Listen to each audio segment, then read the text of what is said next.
It's nice to meet you all. It's an honor to be here. I'm Darcy Leech. I work with Susan at the middle school. I'm an instructional technology coach.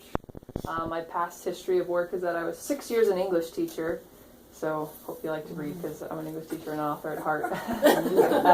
But my husband and I came to Great Bend because we both work in the school district. He works at the high school. He is a history teacher there, and we get double health benefits, so we're not paying for health insurance right now out of pocket. It's a big benefit. Drew us to Great Bend. But I've been here about 6 months, and I am in process of probably part of my life calling. Shortly after I moved here, a book I've been working on for a little over 2 years called From My Mother was accepted for publication with Alexio Publishing, and it's due out in April. It's a long time coming, ladies. It took a while. From My Mother is the story about my family surviving and thriving with genetic disease in the family. My mother, Jo Lyn, she carried myotonic dystrophy, myotonic muscular dystrophy. So if you've ever seen the firemen out with the boots, they're raising money for muscular dystrophy, which is the larger term that myotonic dystrophy would fall under. What was her name? Jo Lyn Last name. Bartz. And there are Bartzes in Larned. They went to our church. Yeah, my dad's, his brothers, Michael and Sandy, and the boys are still in Larned. B-A-R-T-Z. Z. Yep, Bartz. And how do you spell your last name? Leech. L-E-E-C-H. What do I know? Yes, right. Darcy, D-A-R-C-Y. C-Y, yeah. Service. They have a good joke to help you remember my name. I used to tell my students I may be a leech, but I'm not a sucker. That's a good one. Thought so. And what is your job title? I'm an instructional technology coach. So I help the teachers successfully learn to use technology in their curriculum. So if something goes wrong, I'm the one they call on the phone. And hopefully when they're planning, I'm the one they call on the phone too. Been getting to play with Lego robots this week. Instructional technology teacher. Yep. And the disease that my mom carried, myotonic dystrophy, in women, it has adult onset effects. So my mom started losing strength probably about age 20 in very low noticeable ways. She had me when she was 25. She had my brother when she was 28. And my brother, myotonic dystrophy has genetic anticipation. And what that means is each generation gets more and more protein repeats on the chromosome. So basically it's a mutation in the DNA that gets worse each generation until it doesn't reproduce. So my brother was born in 1989 with over 1,000 repeats on his chromosome, which... it's a medical miracle he survived, especially in 1989. But he did, and with the youth onset, the congenital version of the disease, you see a lot of growth and a lot of strength if the kid can survive. If the kid gets out of the hospital and can breathe on their own, they're going to get stronger for years. Puberty is kind of the trial by fire for myotonic dystrophy, and that's, my brother passed away at 13 beautiful years, but...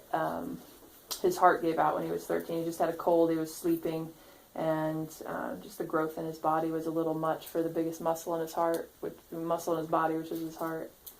But with that, my mom passed away about 4 years ago, and she lived in Larned.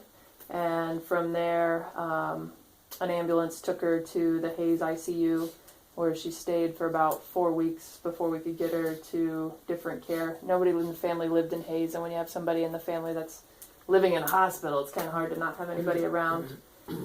So we got to take her to Wichita because they had long-term care that could take a ventilator, and she was in the hospital there 6 weeks. And the book From My Mother, first it's about relationships. The title is about the relationship between my mother and I, but also it's about the idea that I got healthy genetics and my brother didn't, and that was a 50-50 chance. But even past the genetics, what I got from my mother was an unconditional love and a source of inspiration. And in the hospital in those last 6 weeks, sometimes tragedies make us. And my mom wasn't made by the tragedy by any means, but her strength was shown in it, and her faith was shown in it. And my mom is probably the strongest woman I'll ever know, and she died of weakening muscles. but her strength came from compassion and empathy and how much she cared about the people closest to her. And I have 2 children now, and my biggest role model is my mom because I want to love her in the way she loved me. My mom worked at Walmart at the dressing room, and her favorite thing to do at work was to wear a button of me. Now, when I was 16, I might not have appreciated that much. My hair was windblown in the softball picture, but my mother loved me very much. And one of the things we're doing, my father and I, is we've started a fundraising team for the Muscle Walk, which is hosted by the Muscular Dystrophy Association. And this year it's in Wichita on April 23rd. Conveniently, that's the week the books release and a day after my 30th birthday. But with that, writing was a process to heal for me. And I'm 4 years out of that, and it seems like I've had success in grappling with those complex emotions that come from a situation like that. But also I had success in reaching people and finding an impact and knowing that the story, even though I wrote it for healing for me, it's not meant just for me. And that feeling, I had an article published in this Quest magazine. This goes out to people associated with muscular dystrophy, whether it's families or hospitals or by subscription. And with that article, I had people that I'd never met contact me and tell me something like, I've never seen a story like this before. You taught me to live my life with more compassion than willpower. I'm going to be a better husband to my wife because she's a carrier. And the power of that has really changed my life. I'm an educator, and I love educating, but my career goal is to be a writer because I think through writing and through social awareness, we can really increase people's knowledge of rare or silent diseases, and with that, increase people's empathy and compassion and make lives better.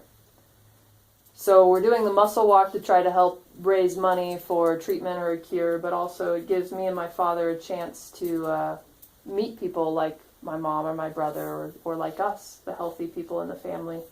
We're also looking at volunteering at a camp for 18 to 21-year-olds affected by myotonic dystrophy. It's at Camp Tawakoni. Anybody been there? Oh, It's kind of yeah. nearby. It's our church camp. Uh-huh. Yeah, yep. It was our church camp in Salina too. And you know, when my brother was around when I was like 15, I wanted to be a special education teacher and work with people like my brother. And my brother passed away, and I saw a kid in a wheelchair shortly after and completely bawled and broke down. So that wasn't the career path for me, although I admire the strength it takes. But I think now I'm ready, and that's something I want to go do. Even in college, my softball team went to volunteer with the Special Olympics, and I managed to find an excuse not to go, not because I didn't want to be there, but because I didn't want to cry in front of my teammates. There's a lot of growth and a lot of benefit and a lot of blessings to what happened with my mother and my brother. But there's been a lot of healing to get to the point where I can talk to you guys with no tears yet. So if you're willing, the article published in here was actually a chapter excerpt, and I think it carries well the tone of the book, and it tells the story in a meaningful way. I think one of the best life lessons I've learned is in this 3-page article. So if you don't mind, I'd like to hand it out to you and give you a reading. Yeah, sure. Okay. I used to share this article with my students in class for a year or two, but it's a little different today. So this was published in 2013, and this article helped me get a grant, and it helped me talk to an agent, and it really is one of the most important parts of the book, which comes out in April and hopefully finds the audience it needs, because well, I want to write as a career. I really think part of the reason I was born with my mother and my brother is to share that message. So I'm going to share that with you tonight.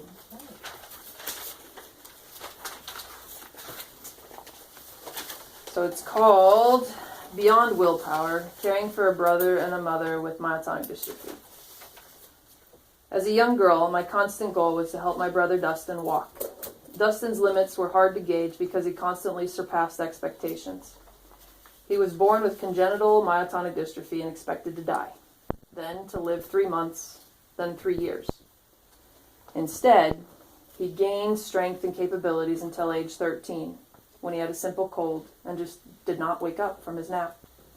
His body became too much for the largest muscle in his body, his heart. While Dustin was alive, I threw quarters in wells, prayed every night, and practiced with him every day after he had surgery and got corrective braces. I would stretch my brother's legs, rotate his ankles, do resistance exercises, and help him practice standing. At age 12, I thought willpower was so strong that through perseverance and dedication, I could will my brother to walk. 3 years older than my brother, I grew up doing adult caretaking tasks.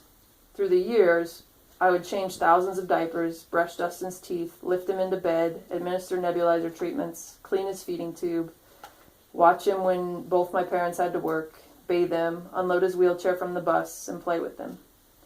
Most things I did for my brother were helpful, but with my conceptions about willpower and Dustin walking, I pushed my brother past his comfort level more than once and caused him pain in the process. For me, a healthy sibling, willpower was a tool to push past obstacles.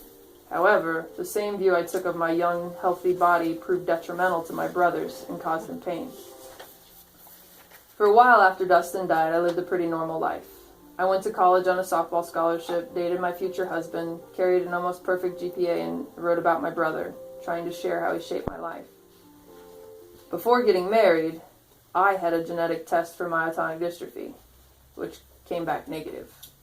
I was going to have the chance to raise a normal family, a chance my mother only thought she had.